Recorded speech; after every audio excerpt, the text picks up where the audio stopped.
This is the Good Morning Marco podcast, the first, best, and only podcast for Marco Island. I'm your host, Jordan Crayley. And I'm your other host, Ryan Sullivan. And today we have two super special guests. I'm Kristyn Estes. And I'm Fred Buchalter. I am so excited for today because we have a very creative episode on today. We are at the Art Center Theater. Thank you both so much for being on the podcast today. Oh, you're very welcome. Before we get started, if you could just give us in as few words as possible, what are we here to talk about today? We are performing a two-person show, The Swingset, that's going to be at the Art Center Theater August 28th and 29th, right here on Marco Island. All right, wonderful. So we're going to be talking about Swingset. We're going to be talking about these two wonderful people's careers. And we're going to be talking a little bit about the arts on Marco and a little bit more about Marco. This is going to be a very fun episode, to be sure. So with that, before we get into all that, a very special word from our sponsor. This episode of Good Morning Marco is brought to you by Tyler Buckan of the Golf Group. Located right here on Marco Island, they're your go-to experts for luxury living on Marco Island and beyond. Whether you're looking for a waterfront home with golf access, a condo with stunning beach views, or a private retreat down on Hideaway Beach, Tyler and his team will guide you to your home. Visit thegolfgroup.com to start your search today.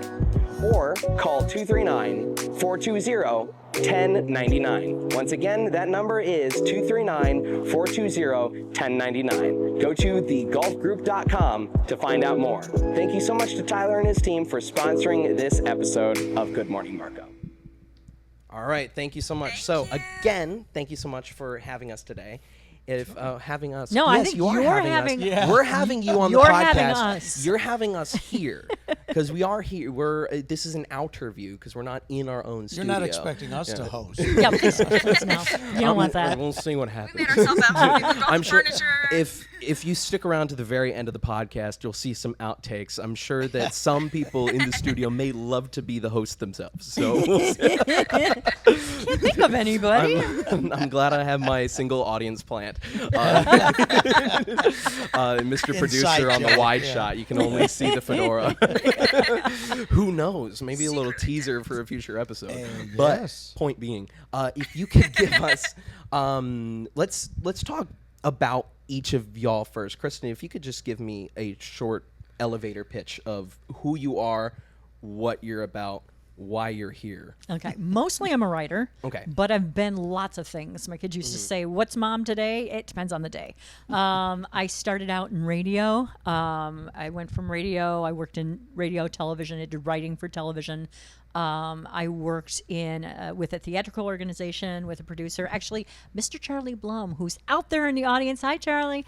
Who helped me with, not helped me. I was fortunate to be a part of some producing he was doing for PBS, so I worked on PBS specials, worked in TV in the Chicago area, always been writing, have written children's books, musicals, and this play I wrote specifically for Marco Island. Not that the subject matter is confined to Marco Island, but it is, I kind of tailored it for It's this a Marco, area. perhaps even the Or villages for a Florida, specific. Southwest Florida, anyway, because also, Good reference, yes. I'm here so much, so it just seemed like a really cool thing to do, and gave me an opportunity to work with this guy over here.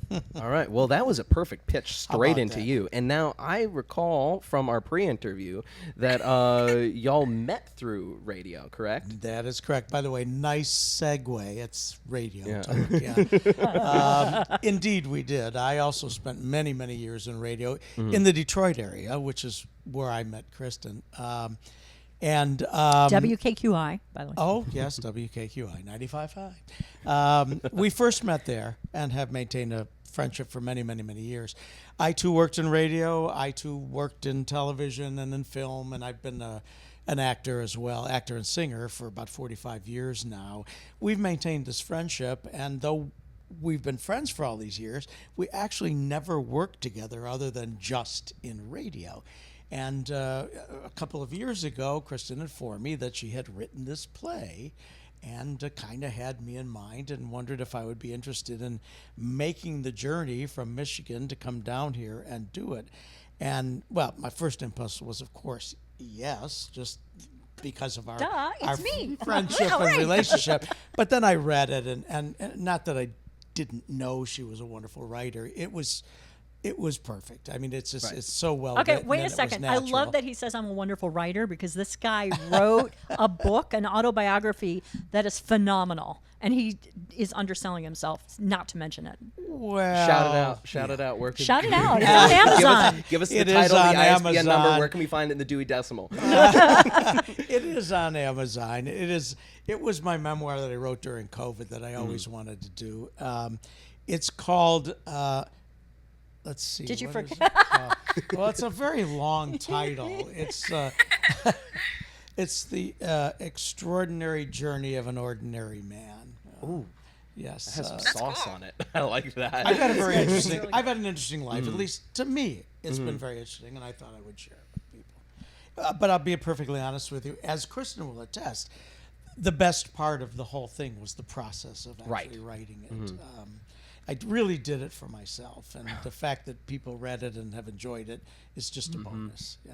Well, it makes me so excited to hear when people are discussing the writing process. This is one of my favorite things in the world. Look, so. I'm you his go. friend, and when he told me he had written a book, I was nervous. And he's like, "Oh, here's my book." I'm like, "Oh dear God," because I've had people give me writing before, and I'm like, "Oh dear God." She I was knew like, it was going to be awful. I was like a paragraph in. I'm like, "Oh thank God, oh thank God, he can write. He can write. I can be nice. I don't have to make something up." Like, looks like you had a really good time writing No that. confidence in my writing skills at I all. don't know. I've never written your writing. We did. Well, I would hope we you've did never written radio his stuff writing. together. I don't know we had a ghostwriter. In this. But back to the subject, Yeah. I was thrilled to be able to come down here and do the show and to actually share a stage with her. We've had a fabulous time, and I think audiences read that. One of the great comments we got doing the show was the chemistry, the naturalness of it, and I really think that because of our long friendship and her talents, it really works and has been a great joy, and I'm thrilled to be back doing it again. He tries to keep me from messing up. That's what. No, he'll be mad at me. He's like, "You always say sorry. It's not always your fault." It's an important person to have. So for the show, you guys said it's only the two of you. Yeah. What's that been like? I mean, especially with practice and everything, do you guys ever just are out and about and you slip into character and you start practicing lines in the middle of a restaurant? Yeah. All the time, yes. Yeah, in the car, in a restaurant, at a coffee shop. Because that's actually the really nice thing about these two characters. They're married in the show, so you want to have that chemistry. Like I said, we're friends, so that really helps anyway. But as performers, the more you can make the lines and the words your own, the language your own. I mean, I wrote it, but that doesn't mean I can necessarily act it until the words are comfortable in my mouth, and it's more like you're not thinking, "Oh my God, what's my next line?" You're just reacting and acting to whatever's coming. Yeah, it's interesting because people will ask. I've had a lot of people comment, "Gosh, there's only two of you in the show. That must be really hard because you're always on and always talking." And in reality, it's actually easier. Right. Because it's just like this. It's just a continuous conversation. Right. You can really play off of each other Absolutely. easier. Absolutely. And, knowing the lines is great. Listening is really the important aspect of it. And it's really intensified when you just have two people and when you have a relationship like this as part of the story. And it's funny, I actually direct a lot of children's theater. And one of the things I always tell them, because you get these little actors and they're like, "Oh, but I only have one line." And I keep trying to explain to them that most of your acting is when you're not speaking. You're reacting. That's going to be your biggest job. And the beauty of live theater and the beauty of working with someone with whom you have a connection, a good connection, is that, it is live. As much as you try to deliver the same product every night, he might just give me a slightly different inflection on something. He might move slightly differently. I might. And you always have these subtle changes. The audience may not know, but we know, and we're constantly trying to respond to those. And that's one of the things that makes live theater exciting. It's kind of like walking a tightrope. You don't know in what direction the wind's coming or how the rope's going to move. You just have to respond. Will the phone ring? It's supposed to ring. Ron is back there. He's our engineer, and Ron is like, he makes sure the phone rings on time. The lights go where they're supposed to. The music's on. Thank God for Ron. Yep. This is bringing me back because I've had so many of those moments right here as well. I remember being the little guy with my lines were bark and bark bark, and I sat there, right there in the And you corner. remember the those. entire show. Well, I memorized them day one. It was the first time I was off book before the end of the first day. So. Impressive. I must say, but I was Percy the dog in Pocahontas. Congrats. Yeah, and it was my first time playing an animal on stage, and I cried in the car to my dad because I was just like, and if you want to meet my dad, watch the last episode of Good Morning Marco, or the previous episode. Last episode won't be for many years. Will they be crying? Yeah. What's that? Will they be crying too, like in the car? Maybe. No. There's no crying in podcasts. There's no crying in podcasts. But I went in the car and I cried to my dad and I was like, I have 2 lines and they're bark and bark bark. And But they still live today. yes, they See? do. And then I took that role and I learned that I could like almost pop my eyes out of my head at that time, which I think may have made me develop an astigmatism later in life. However, we won't get on that. I talk about my eyes enough on this podcast.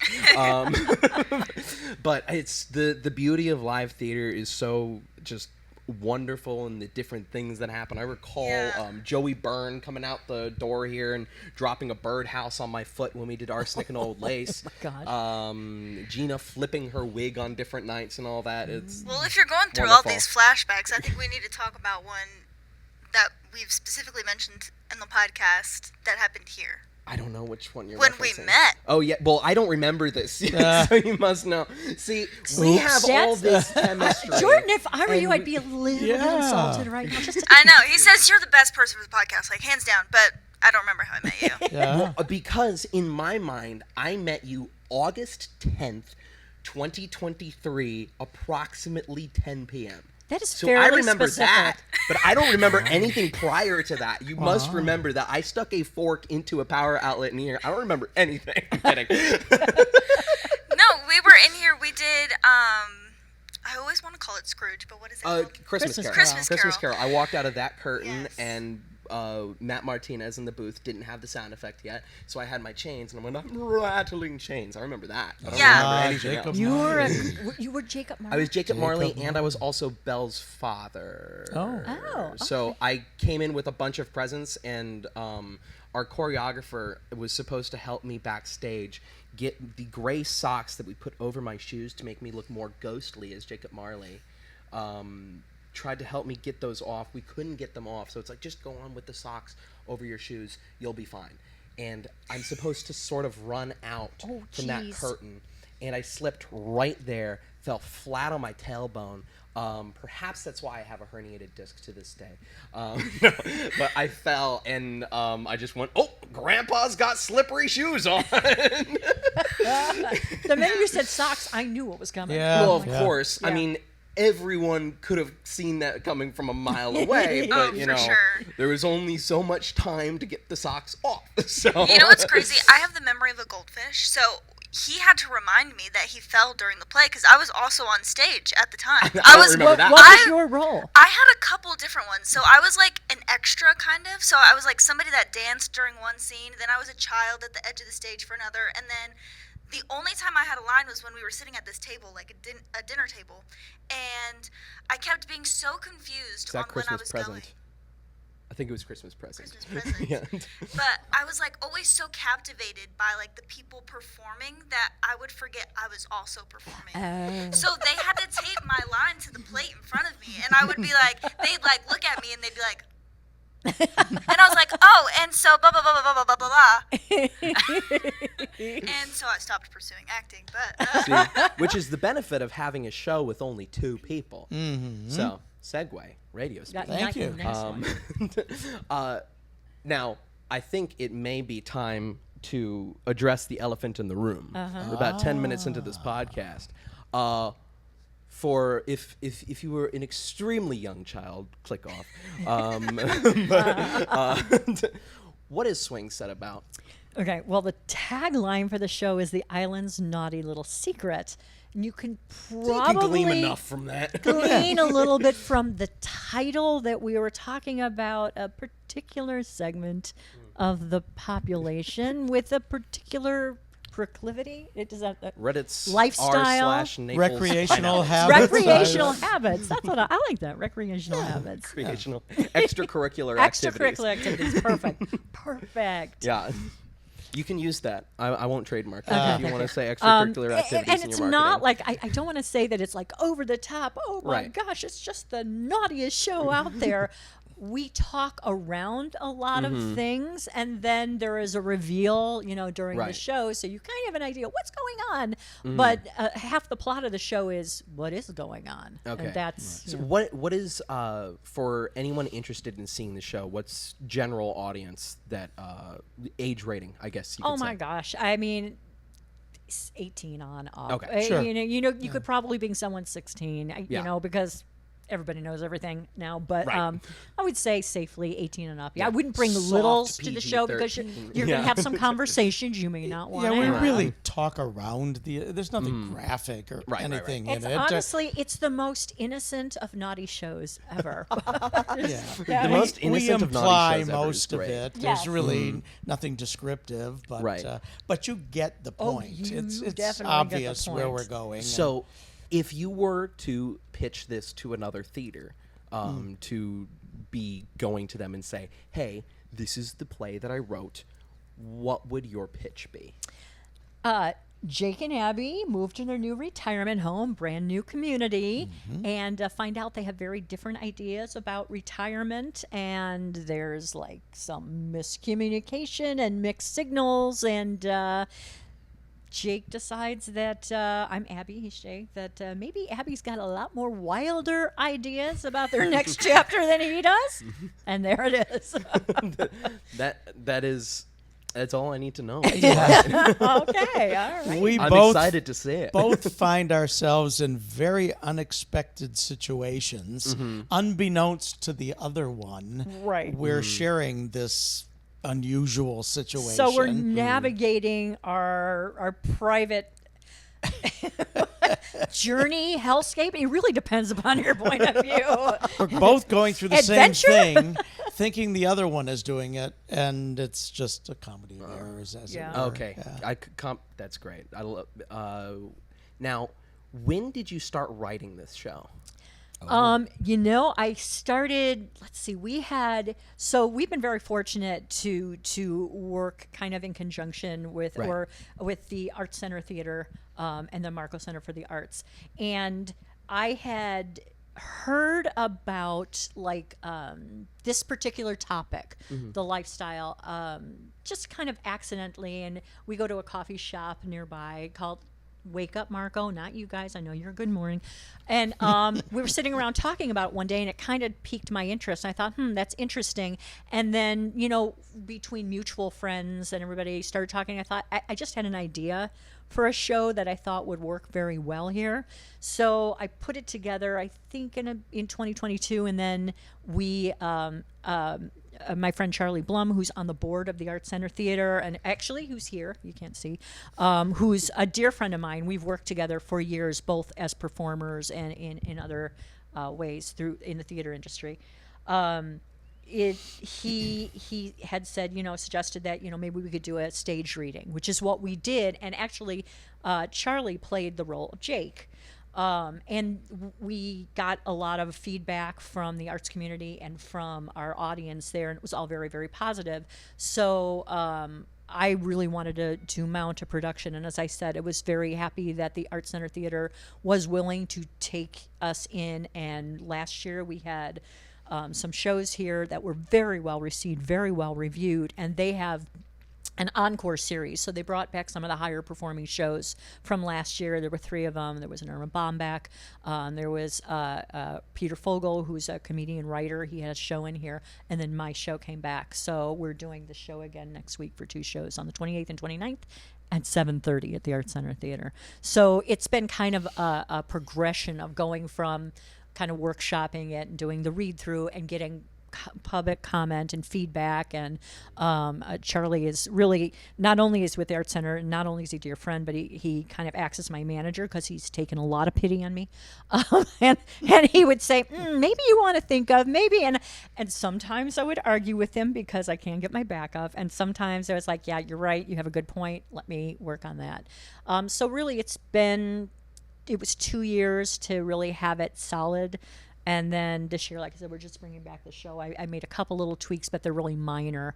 Because like I said, we got a good reception. And I'm grateful for the support of the community, the island, the Marco Center for the Arts, for Charlie, the board over there. It's been really a lovely relationship thus far. So you get emailed the script, or however you received it. I don't know. You received a manuscript in a mail that says "top secret." Do not share. Right. What were your first reactions? Well, interestingly enough, I actually received it in person. I happened to be visiting here, and was having dinner with Charlie Blum and with Kristyn one night, and they presented this opportunity to me, explained that she had written the show, they had done the reading, they wanted to produce it. Would I be willing to come and do the show? And so I was And given he this. probably had the same feeling I did when I read his book. Like, oh my god, what am I going to say? It's like a Once damn- I it's say like- once I say I hope to yes, God, it's good before I say yes. yes, I said yes before I read it. So Stupid boy. I don't think you what can can I really say? ever say no. no. And I was immediately presented with the script and went back and read it, that night. But no, it was Right. Like as I said, the dialogue, the concept, Yeah. the rhythm of the show, the characters was all so natural, and I immediately knew it would be something that would not only work, but that would be a great vehicle for both Kristyn and I. And it didn't take me long to really get into the character and realize that it was something I really wanted to do. And it also ended up being, because we had said we'd wanted to, when we worked in radio, which was quite a while ago, when we worked in Detroit, he was doing a lot of theater at that time, and I wasn't. I was at a different point in my life. I had done theater, but I wasn't at that time. And we talked about, it'd be kind of fun to do something on stage together, but that Just never materialized. Well, we moved. I lived in Boston. I lived in Pennsylvania. I've been around the country a little bit more, and he was there and he was doing his thing.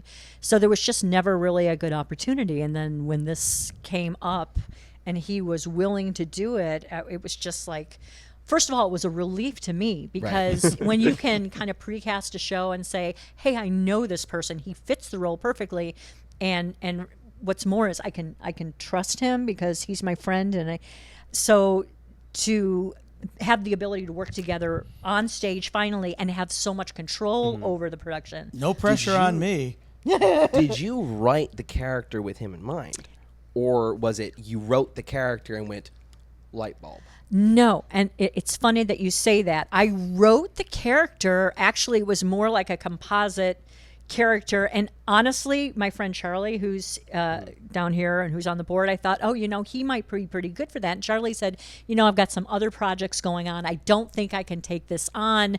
And I was like, okay, I have an idea of somebody who just would fit it beautifully.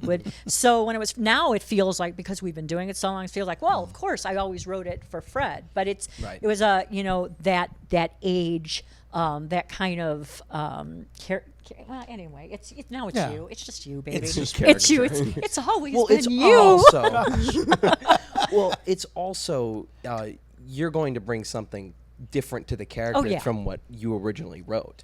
It doesn't matter who I cast. If Charlie had been Jake, if he was Jake, if it was somebody else.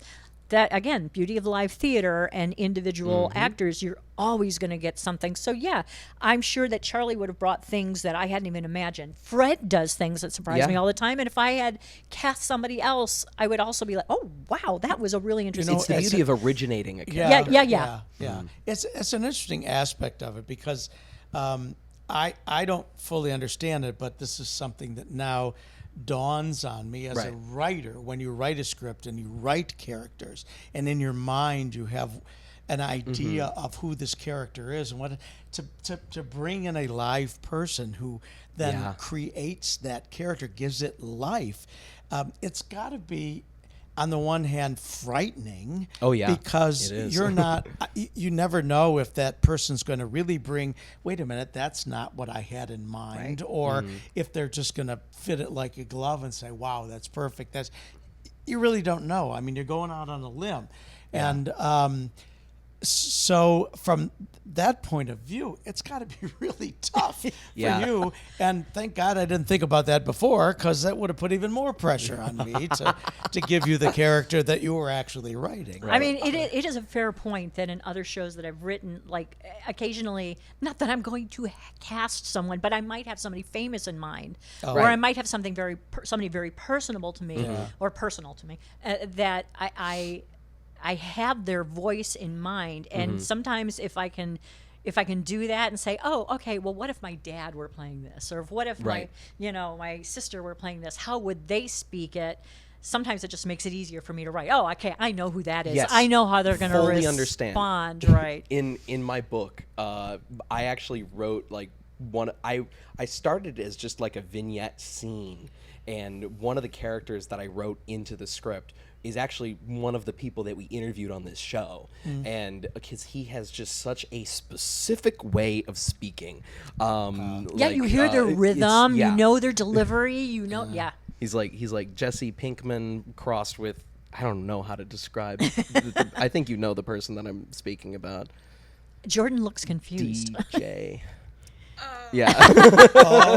Ding, ding, ding, ding, ding. DJ. She sees it now. I thought one of our favorite bartenders from the Tiki was in your book. Really? I thought that's who you, because like I was reading it and I was like, this is him. Really? No, that's yeah.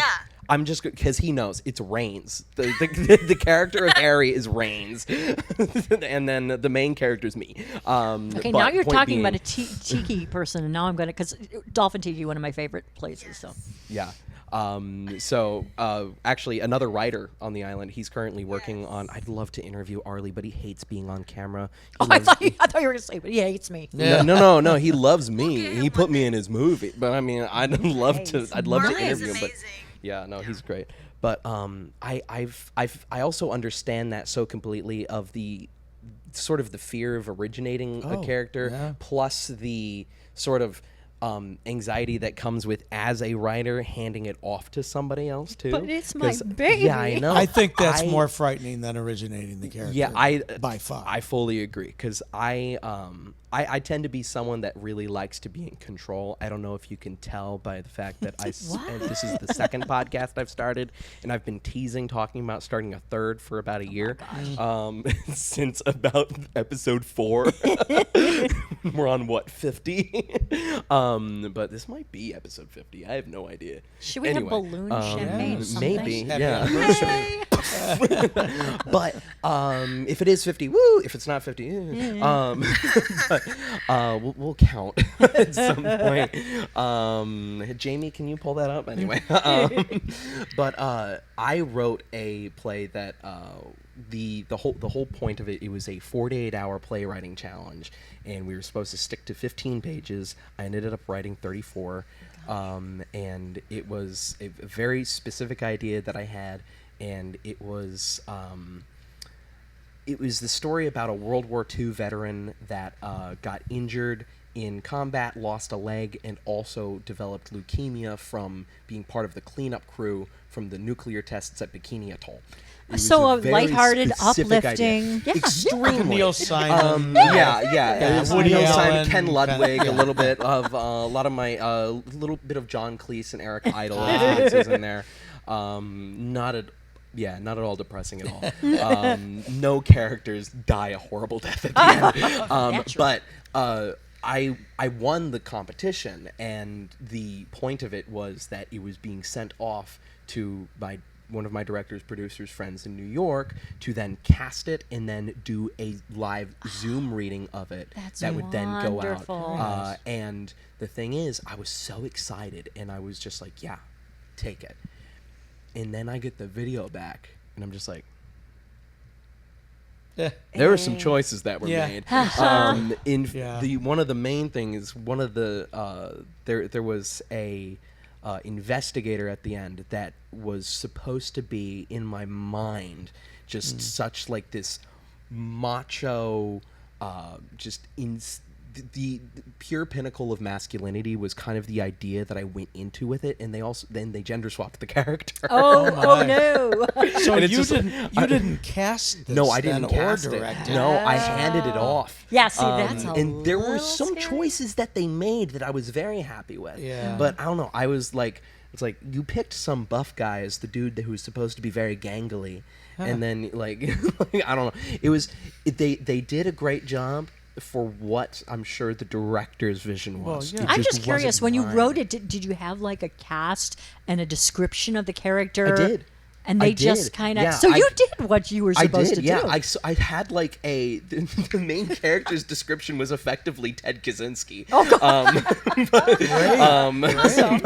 And then the Lived in a shack in the mountains. yeah, and then the secondary character was it was Ted Kaczynski, but still living in the city. He went to my alma mater, but by the way. really, University of Michigan. I got recommended the audiobook for the manifesto on Spotify the other day, and I was very Nice. confused as why I was getting that. Is there something you'd like to tell us, No, Ryan? not at all. But the Industrial Revolution and its consequences. No, and then the secondary, like his brother was very much based off of Atticus Finch, and then it was a sort of became a cop drama near the end. But anyway, I had very specific people. The only one that I had an actor in mind was for the girlfriend character of the main character from the flashbacks was Emily Boxma, who is now the lead manager at Texas Roadhouse, and her first play was right here. She played Kristyn Daae in Phantom of the Opera. Oh my gosh! But I when love how we your were in stories keep second coming grade. back to this little thing. Yes. Oh, it all does. This 89-seat theater, I've counted it 1,000 circle, times. yes. But yeah, so It's a great space. Yeah, oh, it really I love is. it. Jordan leaned over to me when we were setting up. It's like, we should do like a game show or something. Yeah, here. it You was, could do a live podcast recording I think with Right? that'd be an great. audience. Could you imagine a Family Feud type thing where we go around the island, interview people, and then we get like major Marco families involved doing Family Feud? I'm talking the Oliverios versus the Carvellis.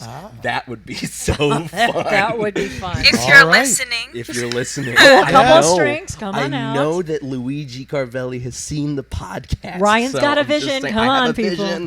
Marco Feud. Anyway, yeah, says the man who literally hosts Jeopardy. yeah, I do. Yeah, I host Jeopardy at the Coffee Culture pretty often. Nice. And I might be hosting it elsewhere pretty soon. As I've heard, More about that in future days. But what was your favorite part about writing this show?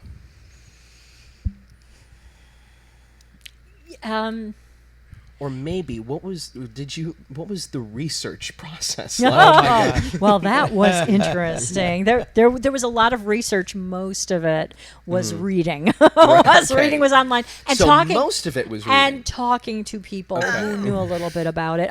As far as like so I've written lots of different things, but I Right. do love to write dialogue. And the lovely thing about writing for the theater is it's like It's all dialogue. pretty much all dialogue. Yeah. That's my favorite thing. I do as little exposition as I have to and just go straight to the dialogue. So once the characters lots of dialogue.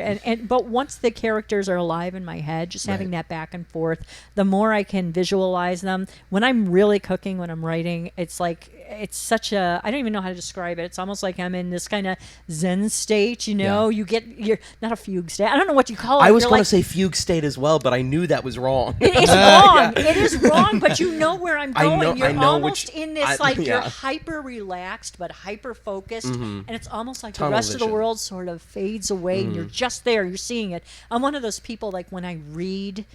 I see it. I have a movie in my head all the time, and I didn't realize till fairly recently that there are a not lot of everybody gets people that. that don't do that. And don't know if they have it's like, souls. I have a movie. How do you not have a movie? Yeah. So when I'm writing, the same thing happens. I go to a place where suddenly now I'm seeing it and I'm living it, and I'm just surprised to stop and like, oh, I'm here, and I'm just my pages, my computer's in front of me, whatever. But so I just like to write. Yeah. Just do me a favor though. The next time you write something for me, I love the dialogue. It's wonderful. Fewer phone calls. There are several instances in this where we have phone calls that we get or that we And there's make. nobody on the other line, so There it's is just nobody a long on the monologue. other line, and it's Yeah. a 2-page monologue, Yeah. basically, So- in conversation with somebody who isn't really talking to you. Yeah, so in a way, this is a 4-person show, but you only ever see 2 of the characters, That's but correct. we interact with these other characters, which makes it all possible because I'm not telling him what I'm experiencing. He's not telling me what he's experiencing, but we are sharing it with our people on the phone, our friends. Yes. Frank and Emma, and therefore we are sharing it with the I audience. So the find- audience knows kind of what's going on, but they know the other character does. But honestly, Irony. the thing that surprised me the most last year when we did the shows was people said, "Oh my God, I was on the edge of my seat. I didn't know what was happening. I didn't really get the full explanation till the very end of the show." And I was like, oh my God, I'm brilliant. I didn't know I was that good about it because I thought, oh, they're going to get it. They're You going to didn't get know it. you They're were gonna... writing an Agatha Christie I did not. mystery. You know, for some They had people. no idea that the policeman did Yeah, it. you know, Yeah. honestly, at Pineapple's out. early No. in the show, there will be 1 or 2 people where something happens and they go, you know, and then you know. Right. Yeah. Then you know they know. Mm-hmm. But there's apparently a whole chunk of the audience. Right. It's like They're just they get they're revelations as unfamiliar you go. with right. the subject They're matter. sharing the journey with us, Right. really. Yeah. Yes, Which is- exactly. Which is great. I Yeah, mean, it's great for them. sharing the journey of the characters. who Right, are right. Also trying to figure out what's going on and where they're going, and we don't really know until the very, very end of the play, when it's revealed, as Yeah. it were. Yeah. Yeah, so that's fun for me because I wanted to do that. I wanted to have a couple little subplots going, and I wanted to kind of reveal it piecemeal. You know, it's like breadcrumbs. You follow Yeah. the breadcrumbs to get to the prize at the end, and the fact that worked for most of the audience was fabulous. But fewer phone calls. Fair enough. Yeah, so far the ones I've been working on, no phone calls. Is the phone call so that you can get a minute to go backstage and get water?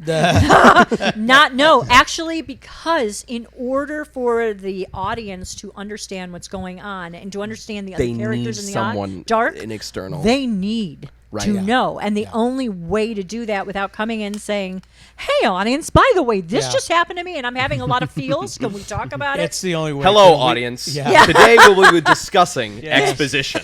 It's Chapter 1. Yes, only way exactly. to reveal what we're going through. Really, Right. Yeah. is to have a sounding board that doesn't exist. Really, Right. So. And- it's and the- it's the modern soliloquy. Right. So it is. They're I have a question. Oh, go ahead. please. Okay. If it's Yes, not too Jordan? much of a spoiler, what would you say is your favorite scene or your favorite line? They are monologues. The nice thing about it is that the audience is going along with us. So, you know, you try to build it in that there's some reaction on the other end of the line. Usually when that reaction's happening, the audience is reacting. So you're getting it, Right. you know. Yeah. Let's see. Oh my. Oh, I know what your favorite. Favorite line comes on 4 minutes into the phone call. Yeah. Well, no, I know that you always say that you enjoy when I'm describing how I got out. Yes. Is one of your. Should we put a favorite spoiler warning on this moment? lines. No. No, it's not bad. He says, I said, well, how did you get out? And I say, well, I ducked into a bathroom. Big mistake. That I love his. It's out of context. It means nothing, but Right. in context of the show, and I love the way he Within the delivers show. it because I always have a genuine reaction to that line. It's like a nothing line, but I have a genuine reaction to it. There are a number of scenes that I think we both enjoy, and I think they come along as the play progresses. Believe it or but, not, there's a pickleball scene, and I do enjoy So that. this is a Marco Island specific play. It's Southwest Yeah, Florida. national. Yeah. Pickleball is everywhere well, now. Naples has the World Pickleball Yes. Championship. Yes. Yes, they Yeah. do. Yes. So there's there are references.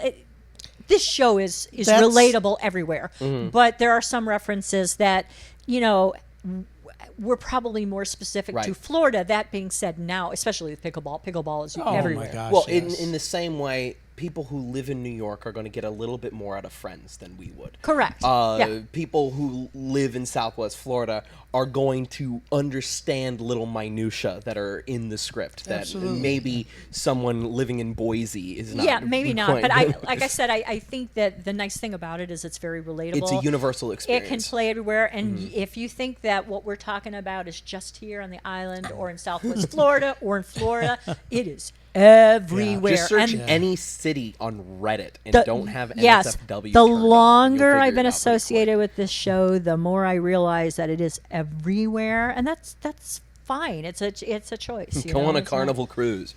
But the pickleball thing, not that I'm that funny, but what makes that funny and fun for me is that he's having reactions that I never see, but the audience is seeing him react. There's a couple scees like Yeah, there's a that, couple scenes like that where they can see him, and he's brilliant. So it's if you say so. I do say so.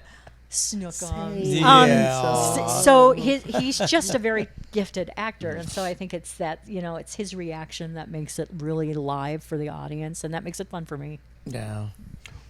Fred, what was the specific line that you were going to say from the pickleball scene was your favorite? Or was it just that scene in general? It was the one that I just said Oh, yeah, that yeah. she enjoys. I so much. love it. Like I said, Not it's a little necessarily nothing line, my but favorite, but there are there's too many to really. I don't think I have any one particular. There of lots of different areas and sections of the play and the script that are favorites or that I enjoy for different reasons, and it's too hard. Who's your favorite child? It's too hard. well, and too hard also to pick out any one honestly, that could particular one. change by Yeah. performance. Sure. Yeah. Because there Yeah. could be one night where something really popped, and it could be Well- something he did or I did, or it could be the audience Well, reaction. and now that I think about it, you're probably thinking about the last scene where I come in and do my little presentation that I created or you did or whatever. But there are just some visual gags and reactions that are fun and that are part of the show. Yeah. So for people at home, I think we've definitely stirred some people going, it's like, well, now I need to know the context. So if someone's planning out their weekend this weekend, Yeah. how do they get tickets? When are shows? Okay, so you're going to go to the Marco Center for the Arts, and they have a drop-down tab. It says Art Center Theater. You go on individual tickets. We are going to be Thursday, Friday. It's the 28th and 29th at 7:30. We have quite a few tickets sold for Thursday. I think Friday has more availability. So, yeah, they should definitely go there because this is... I want to say it's a fun show. Selfishly, I really like the show. Fred does a good job, but everybody who left last time seeing the performance is walking out with a smile on their face. So if you just want a nice, lighthearted evening, and definitely. And then come out. especially if someone hadn't watched it or had already watched it last time, there is some new stuff. So they're not going to... I mean, it's similar, but see what they said last time when they're leaving is like, oh, we should have brought our friends, or we had other Right. people we knew. Yeah, Now's bring your chance. friends, come out. Exactly. And then also you're going to be having another performance of it in the area. Yeah, pretty we're soon, we're right? taking the show up to Fort Myers Theater. on the road. We're gonna be up there the 4th and the 6th. The 6th is a matinee, 2:00 matinee, so a Thursday evening and a Saturday matinee up at the Fort Myers Theater, and that'll be fun. And then ideally after that, we'll. Obviously, I would love to do the show in other places with Fred, but it's going to be licensed, so it could be anywhere with any cast. But you're going to want to see it with the original cast. That's right. But we're having Original Marco Island cast the recording. original Marco Island cast production. Yeah. Pre-Broadway. Well, my friends asked me, well, where are you doing it? And I said, well, we're doing it off Broadway, actually. Yeah. Way Really far off Yeah. Broadway. Broadway South. Yeah. We're doing it off Bald Eagle. Yeah. Off Bald Eagle. Yeah, exactly. But On Collier. yeah, it's good. I'm having fun. I enjoy doing it. Yeah. Good. Jordan? Do you have anything that you I want to was wondering, should we move into?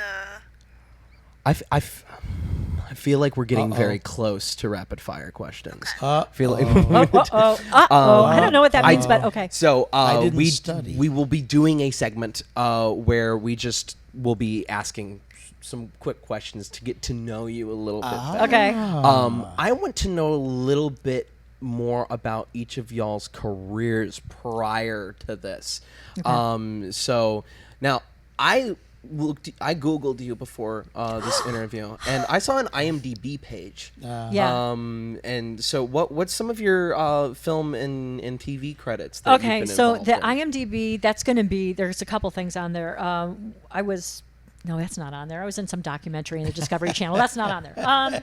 Trying to think. Well, I worked in television up in the Chicago area, and I was part of a show. There was one called Jump in the Lake that was a feature programming. I was a news anchor up there, and then there was another one called Friends and Neighbors, and I wrote for both of them and helped do the shows and everything like that. So I'm up there for that. As I said, my friend and manager Charlie Blum was kind enough to involve me in some of the productions that I did up there. So we did some PBS specials for a group called Under the Street Lamp that we did like 3 PBS specials for them. There was another PBS special I was involved in called Harmonies for Healing. I wrote and directed a show called Critters. Chatsicle saw that one on IMDb. That's epidemic that's in the proportions. Okay, so I think I had mentioned that I direct a lot of children's theater for a group up outside of Chicago, and COVID hit, and there was going to be a whole year of our kids who weren't going to get a theatrical experience. And theater was very important to me as a child, and I know it's important to these kids that I work with.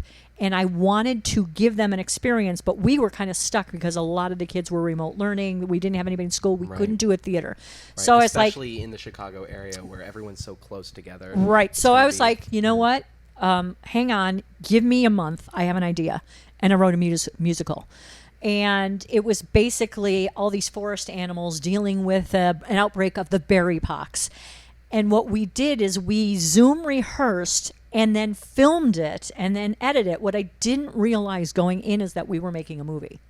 I was just trying to give these kids an outlet for performing. I didn't know that. Now, in retrospect, had I realized from the get-go, oh, you're making a movie, I would have done it differently, maybe had it edited slightly different. This was very rough. But yeah, it's out there somewhere. It was on Vimeo. I don't know if it's still out there now. But it was, I love the show. I think it's absolutely adorable. But more important than the show itself was the experience that we were able to give our kids who were stuck at home, who didn't have an outlet, certainly didn't have an outlet for theater, and were still able to do a really fun and instructive extracurricular activity. And also, because it was about an epidemic, it was very loosely, it was relatable to what everybody was going through. Maybe it helped them deal with that in a very small way. So I'm inordinately proud of that. So that's the kind of thing that I'm on IMDb for. But honestly, if you want to talk IMDb, you got to talk to this guy. Yeah, I was. Thank you for the Google segue. me. He's legit. I'm a poser. He's legit. Well, I'll be honest. I didn't have your full name to be able to Google. Ow! I keep it on the low. He's shy. He doesn't want the stalkers. No, I like my anonymity. That's why I was in radio. So. No, I've been very, very fortunate. I've shot several feature films in the Detroit area, including one with Corbin Burnson, who was in Psych and Major League and L.A. Law, who played my brother. Tara Reid was in one. Dennis Haskins. I've done a number of them. Some short films, some documentary stuff, which is great. I mean, it's a lot of fun. I actually have 2 films that I shot in the last 2 years that are still have not been edited and are still not Production out. hell. Yeah, they're still in production that I'm waiting to come out, which I'm really curious to see. One is sort of the director and the writer also starred in it. It's kind of an Indiana Jones thing. He plays an archaeologist, and he actually shot it all over the world. It's fascinating. And I play his father, who's a professor, sort of the Michael Caine, Indiana Jones father thing. And so, I've been very lucky to do some of that stuff. But I've spent 45 years doing theater. I also spent 44 years as a member of the Detroit Opera Chorus. He's got a beautiful voice. I've done over 102 productions of major opera and sang with Luciano Pavarotti twice. So and it's part of the reason I wrote my book. I've been so blessed, so fortunate to have a very unique and interesting life. Though the best part of it is that, as you found out, nobody knows who I am or what I've done. The anonymity is still there. And that is perfectly fine with me. I've had a wonderful life, and I'm still continuing to enjoy it, do the things that I love to do. I'm so thankful for it all, but, fame, fortune, that stuff, not important. What's your favorite project you've ever been on? Oh, my gosh. Mine, right? That's yeah. Present company excluded. Well, Thank you. I've been fortunate to do a number of premieres, not just the Swingset. I also did the premiere of another play where the writer and sat in the audience and watched all the rehearsals and created 3 characters in that one and 3 different vignettes. But I also did 2 world premiere operas with some very, very with amazing people. I mean, directed by Tony Award-winning directors. I've been on stage with Tony Award winners and Tony nominees. But my favorite is really hard to pick.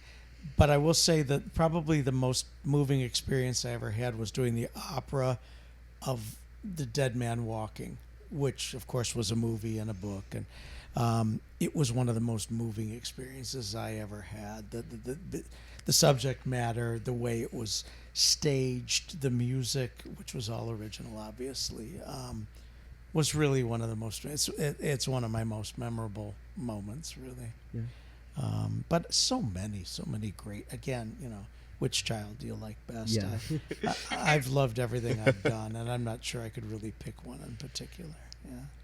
Kristyn, Other than the Swingset. There you go. Kristyn, I'm going to throw the same question to you, present company excluded, though, not including Swingset, because I know there's going to be a very special place in your heart for it right now. Yes, yeah. And if it is Critters, we'll say 3rd place then. What is your favorite project you've ever been involved with, whether it be a writing credit or an acting credit, directing credit, whatever the case may be?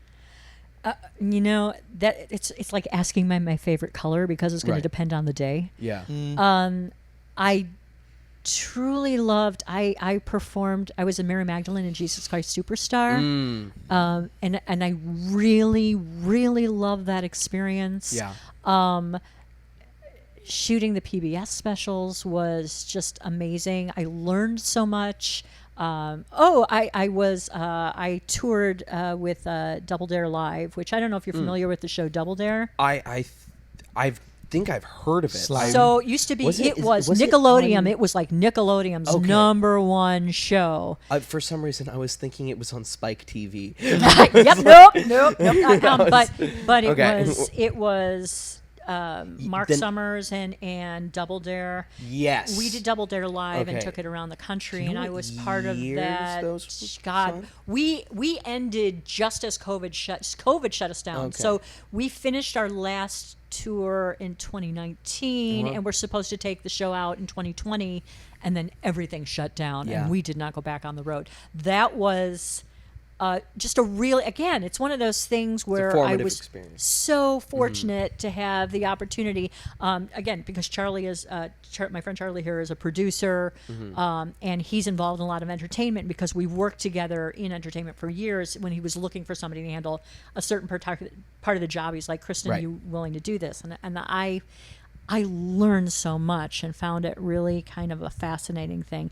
I love singing, so I loved. In fact, Charlie and I are going to be singing. We're going to be doing Christmas show at the end of this year here at this theater. So we've got 2 shows scheduled now. I reacted to that like I didn't know already. We'll see how it sells. We've done some Broadway shows and stuff around the island, Yeah. so I do love singing. I mean, if you give me a microphone, I'm going to want to sing. I'll try not to do that here. Now, I have to mention one other thing. When you talk about uh-oh. favorite experiences or favorite things, and this I mentioned because it's Kristyn's father's favorite part of my book. Oh, yeah. Okay, this is great. At one point in my opera career, and I was always in the chorus, and that's where I wanted to Right, be. yeah. I never wanted to be a soloist. Anonymity. I don't want to be the guy out front. I don't want that responsibility. I love being in the chorus. I love the music, and I love the anonymity. It's nice being part of the machine, too. Exactly. Being the cog. Yeah. And then I can watch what's going on. I can observe and enjoy the whole process. Well, I was doing a production of Turandot, and I was in the chorus for it. And at one point, I had been asked to audition for one of the very small roles, the Emperor, who's the father of Turandot. And I had auditioned for it and ultimately was told, we're casting Mark, another person in it, but we appreciate you. He does have a conflict for one of the performances, so we may need you to step in, so just be aware. And when we first went into rehearsals, he said, you know what, he took care of the conflict, so don't worry about it. So I never rehearsed it, never did anything for it. We were in production. We were doing our second week. It was a Saturday night. I had had rehearsal that afternoon for another opera. We'd gone out to dinner. I came back to the theater and was in my dressing room getting dressed for my role as a chorus member. When I got paged, would Fred Buchalter please come to the stage manager's booth? Never And a I good thing. thought, really? What is this? What do they want What me did So you for? do? put my clothes back on. I go downstairs and I'm walking to the stage manager off stage, and I see our chorus master walking as well, coming with me. And I hear this voice off to the side of somebody saying, "I'm really sorry, Fred. I didn't know what's that." And I get to the stage manager. She says, "Mark has laryngitis and can't do the Emperor tonight. I understand that you know the role because you were auditioning for it. Would you be able to go on?" Now, this is 30 minutes before curtain, never having rehearsed with the orchestra or anything. The Emperor's entrance is made in a little bucket that is hoisted 80 feet above the stage and lowered onto the stage at the Glinda style. appropriate moment. Never been up there either. And I'm looking at my chorus master. He says to me, you can take the music with you if you want. And I just looked around. I said, "Oh my God!" And my chorus master said, "Well, you know it. You can do it." Ultimately, I said, I just kind of like to go up there and see what that's like. But yeah, of course, I'll do it. So 30 minutes before curtain, I go backstage and sit in the rehearsal room with my chorus master just to go through the music. The next thing I do is go into makeup because the Emperor of China in this in this opera, is 108 years old. And it's about a 45-minute to 1 hour process to get him to look like that. And so now I'm sitting in makeup. Doesn't go on until the second act, and I hear the pre-show announcement. "Good evening, ladies and gentlemen. No flash photography, blah, blah, And for blah." tonight's performance, And in this evening's performance, the role of the Emperor will be sung by Fred Buchalter. I then had to change my pants. There was no hiding after that. And indeed, I went on as the emperor that night. How long did you have to hang out in that bucket before? Well, I went up just before the second act started, and I was there for probably 10 or 15 minutes watching almost 100 people on stage below me. like ants. And then all of a sudden you feel that little, and you come down, and I look out at 2,700 pairs of eyes looking at me, wondering what's going to happen now. And as was I, wondering what was going to happen now. And the conductor gives me my cue, and there's no music. They hit a gong, and I have to then come in.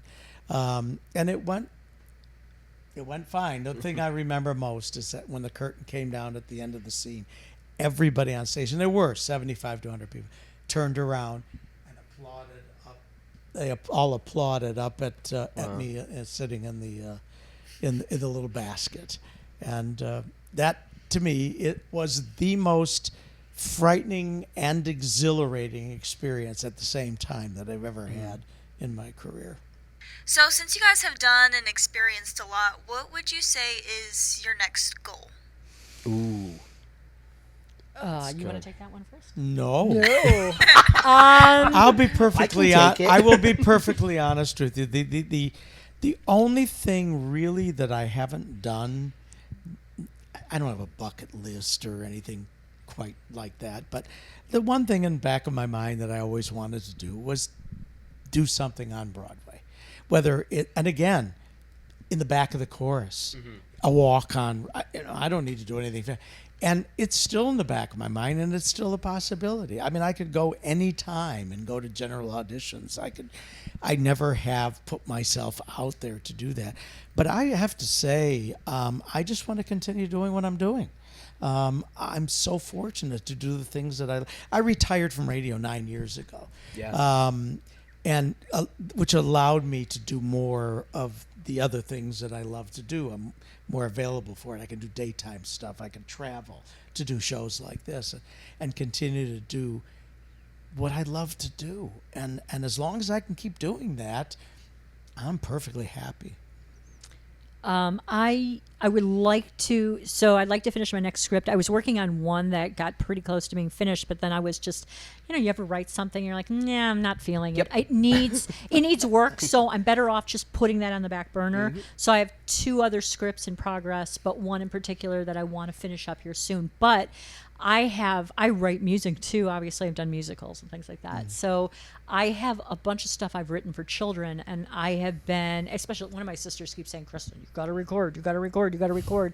So I've been telling myself that I was trying to do it before the end of the year, but I will do it within the next year. I have to get in the recording studio and get that music out there and get it streaming, like on Sandra Boynton radio or something. It's for kids. It's specifically for kids. And it's just fun for me. I love that stuff. I love singing, and it's lighthearted and fun. And And she's good at it. Yeah. so I think like it's way past time to get into the studio and get that stuff done. I've been sitting on this material forever. That has been a common theme that I've heard from creatives, like in the past year.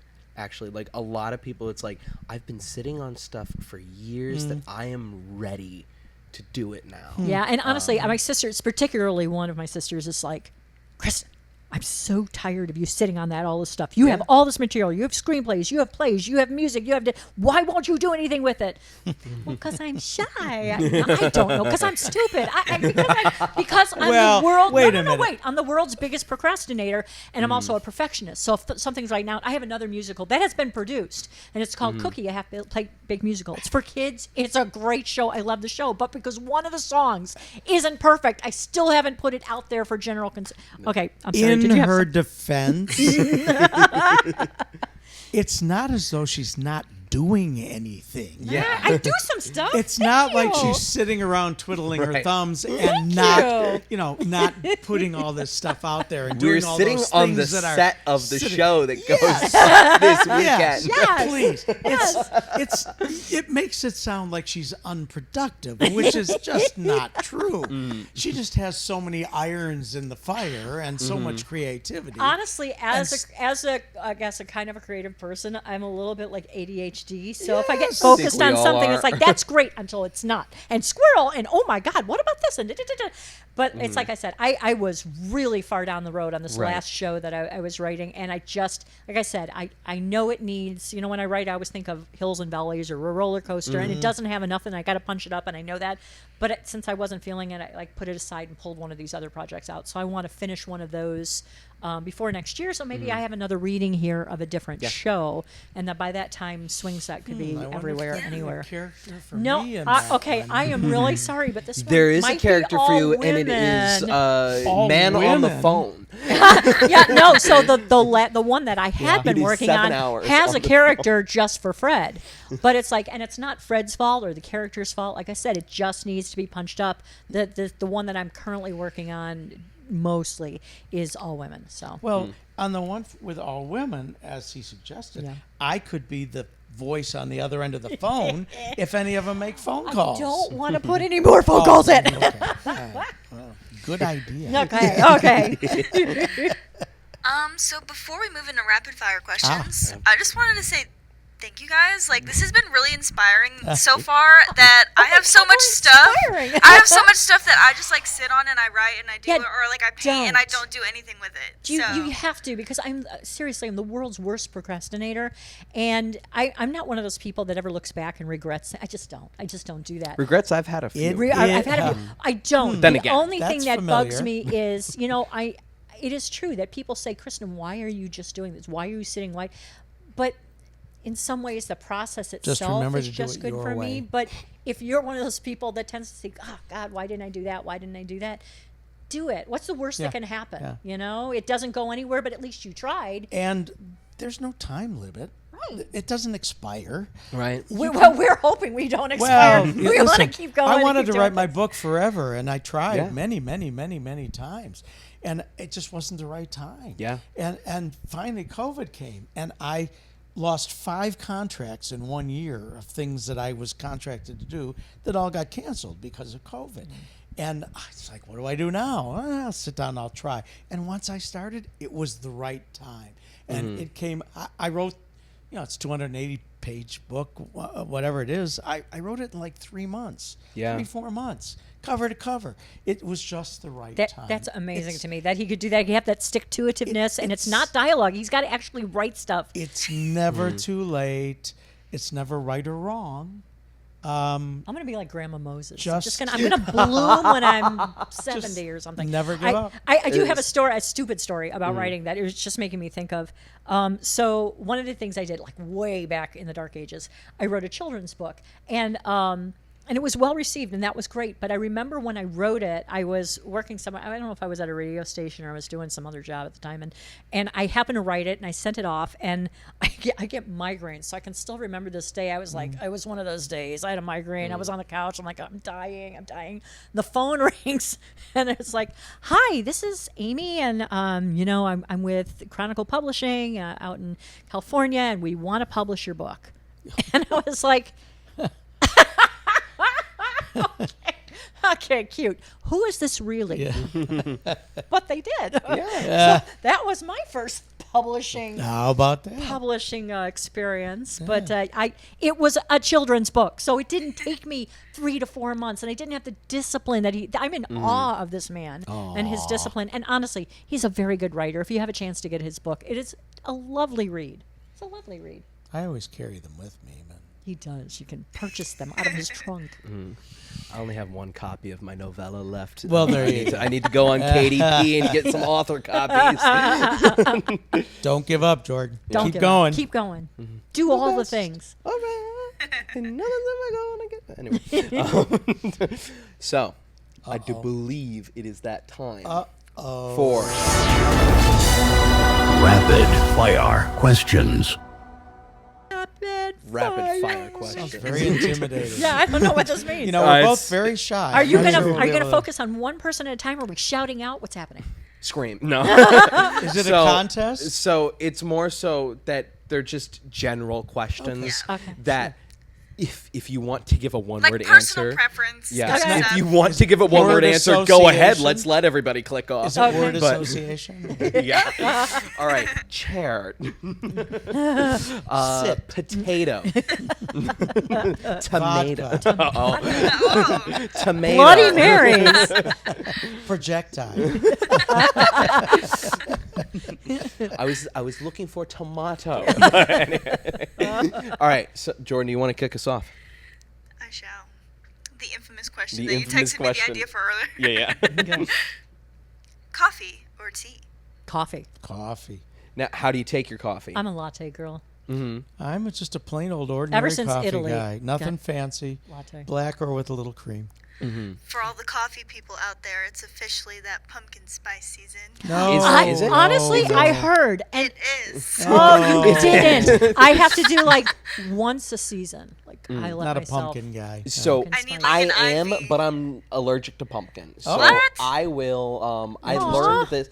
I learned this while pulling a prank. Actually, I carved 30 to 40 pumpkins in the span of 1 month. Oh my. It was a very serious prank. We had a lot of fun. That's commitment. Yes, That's a level yes. of I don't commitment even I could think not most- muster. Most people don't know that it was me at this point, so Oh, someone's you going just to outed clip this. yourself. Someone's going to clip. the right people are not watching. Okay. All right. Now you say that Yeah. you don't know. Who knows? I'm about to put this on next door and be like, if you got a pumpkin, No, it wouldn't be anybody on next time. Maybe when you edit, you can put a black bar across your eyes. Black bar across my eye, and just for that moment, I go, yeah, over the course of 1 month, I carved 30 to 40 pumpkins, and then it immediately goes away. Yeah. That's a very good You don't bit. know I'm who gonna this do is. that. I'm gonna do that. Like I like it. that is a great bit, and I'm gonna do that going forward. Anytime but you have a a confession that isn't really a confession. 'cause Are we confessing now? I don't know. We have to come up with something. But I just on the latte thing, the Bean just released a mango cold foam latte. I saw it. It is so good, and I didn't think that mango and coffee would go together, but it is truly mesmerizing. I'm very Interesting. conservative. and then- Just Yeah, he's a give straight me I up- am too. plain It is the coffee. first latte I've had in months. But also, I will have one pumpkin spice latte per season. Yeah, I just have to make sure I'm not working or doing anything the next day. Case Wait, it but what goes I will- happens to you? So I get really bad contact dermatitis if I carve a pumpkin. Oh. But that was after carving. So you turn a orange. 30 lot to of them. 40. Yeah, I'm thinking. So it's like if I stick my hand in a pumpkin and I leave it there for 5 minutes, I'll get like a pretty decent rash on my hand. So I just don't. I feel really iffy. I feel a little rattlesnake. May I make a after drinking pumpkin suggestion? spice. Don't do that. But I enjoy it though. Not the feeling afterwards, but it's the short-term Maybe it's like gratification that's half important. a Benadryl and then the pumpkin spice. Ah, there you go. Popping a Benny and a pumpkin spice latte. There you go. That's how I like to spend my days. I'm gonna. You're I'm gonna speedballing, that's yeah, what it is. I'm gonna have a pumpkin spice latte and see the Hat Man later. Yeah. All right. So that was very rapid. You know, because you have chatty. You were chatty I people. have. I have no. No remorse of always just talking about coffee whenever we do that question. Well, so- and I will say something different almost every time. I think I could talk about coffee forever. To those, just tuning in to review, coffee. Coffee. Latte coffee. All right. Beach or mountains? Beach. Oh, okay. So I have two homes. So my current home is in the Chicago area. So and down here on Marco, and I kind of split between the two. So you get When I'm down beach here, I'm and all beach. about beach. Yeah. But we have decided that our next home. Well, we won't leave Marco. We love Marco. But our next home is In the mountains. So Which mountains? I think we'll end up. I was looking at North Carolina. I think we'll end up in Tennessee somewhere. I don't know. My husband was like, "I've got the beach. I need the mountains." I'm like, fine, hon. Whatever you want. Whatever you want. I'm definitely beach. Yeah. My dad lives in Clifton, Tennessee, which I don't expect you to know where that is. I've heard of 'cause, it. Don't know exactly there's where about it's placed. 2,800 people that live there. Oh, wow. So there's like one church. It's probably because I keep trolling around to see property that's available, yeah. so I'm kind of looking at. It's like in the armpit between Memphis and in Nashville. So Oh, it's like yeah, I know like exactly where you're that talking about. area, Yes, yeah. and I've been looking up in there and Yeah, over. so it's more so rolling hills Yep, area, yep, not yep, quite yep. mountains yet. But I love Appalachia. Well, I love mountains, but I would rather be at a beach. Yeah. But when I'm here, beach me every day. I love it. I love it. Now, strangely, I'm kind of allergic to the sun, so you will find me early Yeah. walking the beach. Yeah. You know, Well, and might I have, as well be I have to walking be on the sun. barefoot, have to Big be in the floppy water, feet in the hat. water. And, Big floppy hat. Nice look. Okay, we got coffee. We got Beecher Mountain. Beach. Yeah. Yep. Next. This is where it gets difficult because we don't remember. Oh. Well, I remember the question I want to ask. I just feel like I always, You always word forget it wrong. how. Is it the dinner? Yes. We believe in you. So We believe if, in you. If you could People you personally know excluded. Right. So family members from long ago. Right. Dead if you were relatives, to that have kind of stuff. lunch with any person, living or dead, who would it be? Oh my gosh. Wow, nobody's ever asked me that before. Yeah. I mean, I've heard this question before. I and- ask this to my kids in Uh, my theater camp Probably all the Jesus time. Christ. like, What's the buzz? Tell me Ooh. what's happening. Ooh. Wow. And that would solve a lot of things. I'd get a lot of answers right off the bat. It's just like, all right, let's go line by line. Do we still agree with this, Yeah. this, and this? Was this what was the author's intent?